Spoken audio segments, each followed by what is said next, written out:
Hi everyone, welcome back to my channel.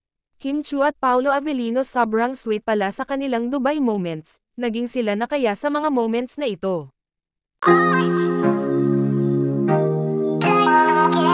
Dahil nga ay private ang relasyon ni Kim Chiu at Paolo Avellino, ay hindi sila gaanong nakikita sa mga publiko na sweet sa isa't isa, or di kaya ay magkahawak ang mga kamay tulad ng ibang magkasintahan habang naglalakad. Kung makikita man ang dalawa sa publiko na lugar, ay napaka-normal lang na akala mo ay isang kaibigan lang na malapit sa isa't isa.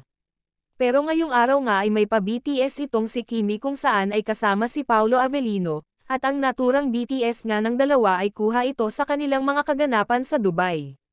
Narito panoorin ang video.